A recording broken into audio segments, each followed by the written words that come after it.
Good morning, Honorable Gloria Okolubo. It's nice to have you here again this morning. It's always my pleasure to join you. It's a responsibility and it's a call to duty at a time like this. And I'm happy that I'm involved in this process because posterity will judge all our rules at a time like this.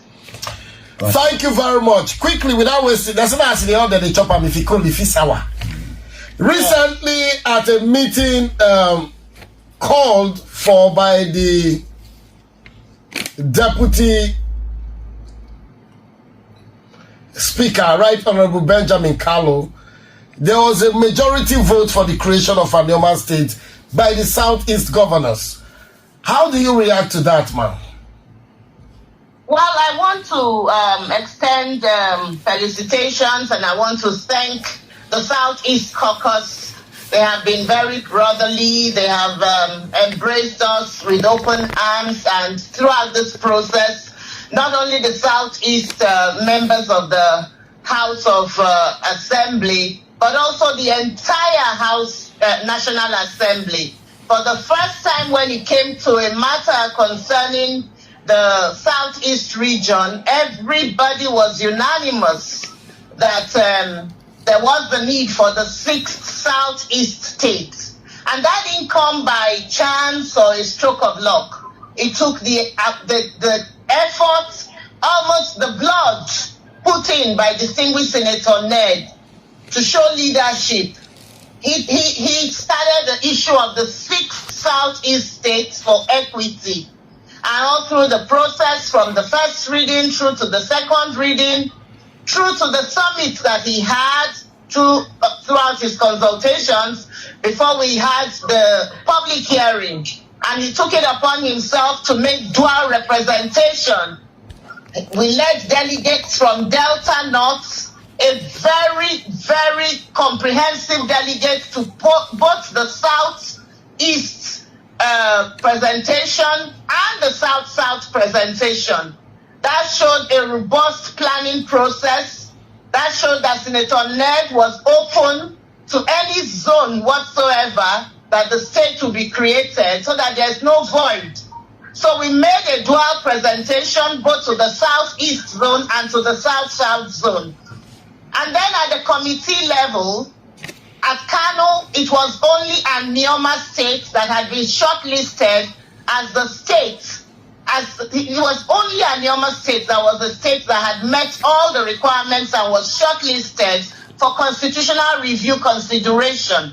By the time they got to Lagos, it was Anioma State and some other states that made it.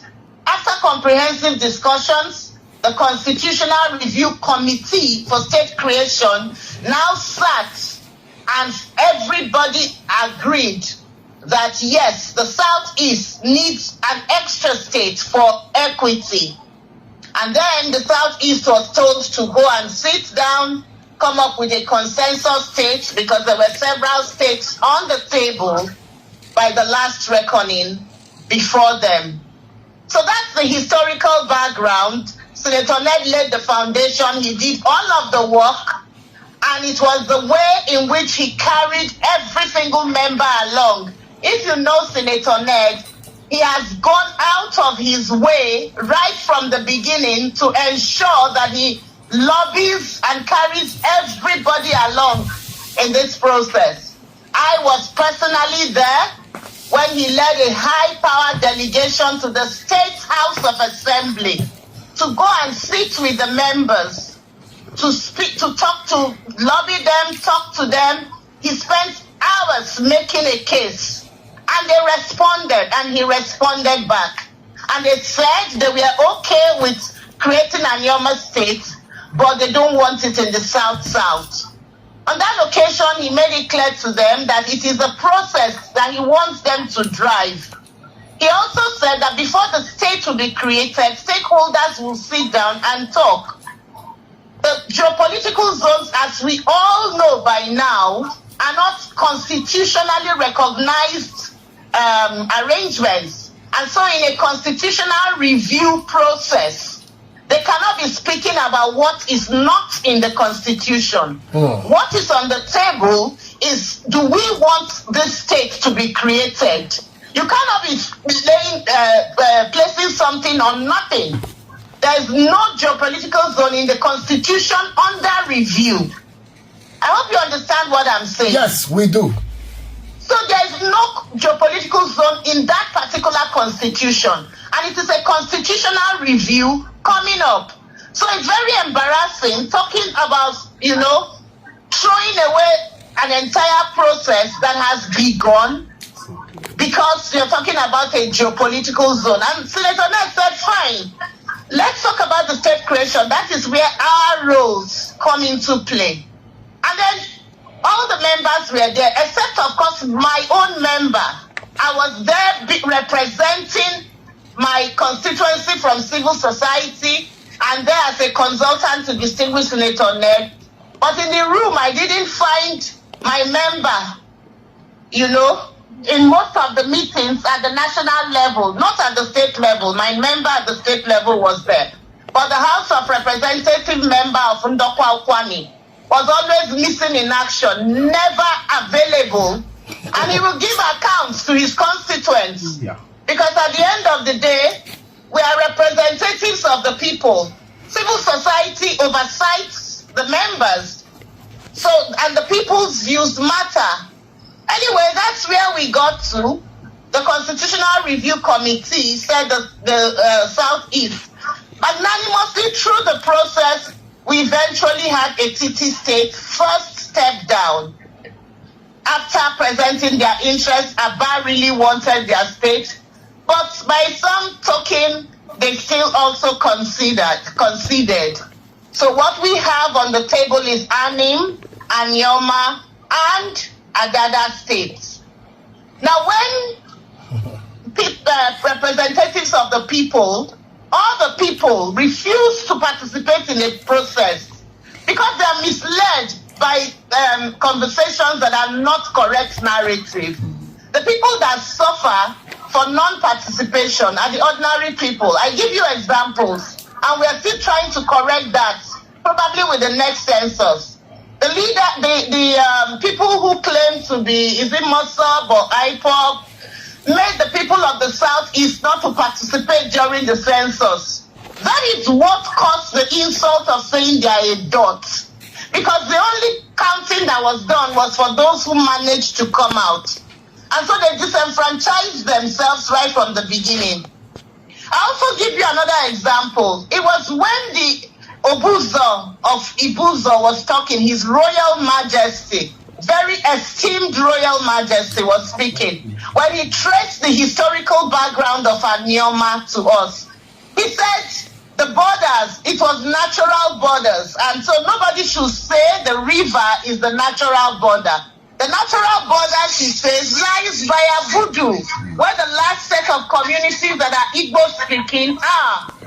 But it was the British that didn't have an idea what our cultures are, and they just delineated us the way they liked. And so when they tried to correct this historically, his interviews in the public domain, just because there was an argument between who will sign first, we missed that opportunity, and it has taken decades and decades to get back here. I'm drawing our attention to that because if we miss the opportunity to get a state of our own, and our dreams and the dreams of our ancestors elude us, we should know where the problem lies.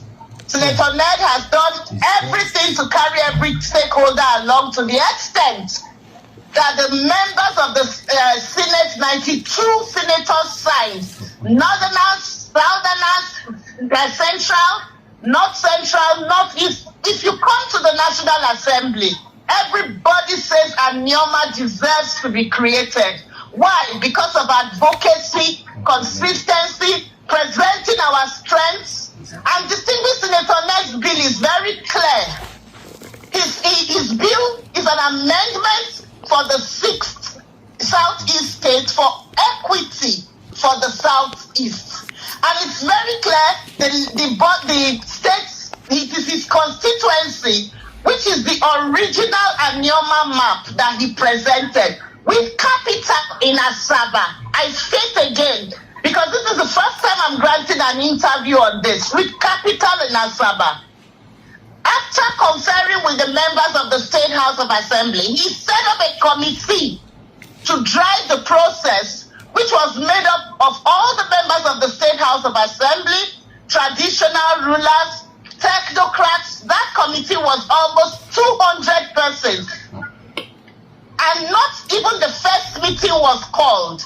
At this point, there was no issue about whether Asaba would be a capital or not. So when we are documenting the facts of this process, we must be very fair and at least say it as it is. Not even the first meeting was called. The process was left alone while Senator Ned was doing his part at the National Assembly. Now, the stage that we are in is the third reading, which is the referendum. In this case, a referendum. And that is after the committee has presented a state. There's a proviso. State creation is not difficult for no reason. State creation is difficult because there are interests. And the truth is that every single person's interest can never be captured in a state creation process.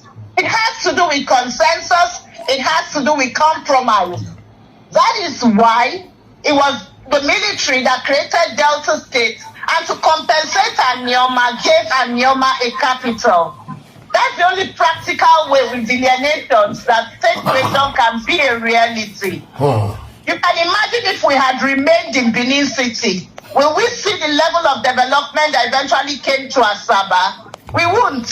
So no matter how you look at it, state creation is a plus, is a win-win to all the parties. Okay. Thank you very much, Honorable Gloria Okolubo. You are an epitome of intelligence. I admire you so much, ma'am. Yes. Now, the issue of Anim-Oma and Olu Capital. What do you have to say about that?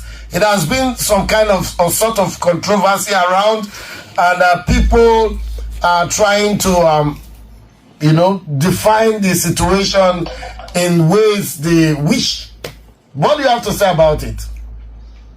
Well, first of all, I'd like to say that Anioma, the people of Anioma have always, in this process, wanted to be with their king and queen. Let us be careful the kind of impression that we are giving. Ethnicity can be a very big problem. Ethnicity can be like race. When we drive conversation like we don't want to be part of the Igbos, we don't want to join the Igbos, we want to be on our own, that is anti the Constitution. That is borderline discrimination for no reason but for their ethnic nationality. Well, having established that, we are not a people that don't understand the realities. The truth is that the issue about capital only came up 2 days before the voting process. It was after the entire consensus that we were going to have this state, and you can imagine that other states dropped their ambitions. Are you going to say they did not want their state? Ekiti State dropped its ambition. Aba State dropped its ambitions. And so it now behooved on the 3 states that are standing to try to reach a consensus agreement.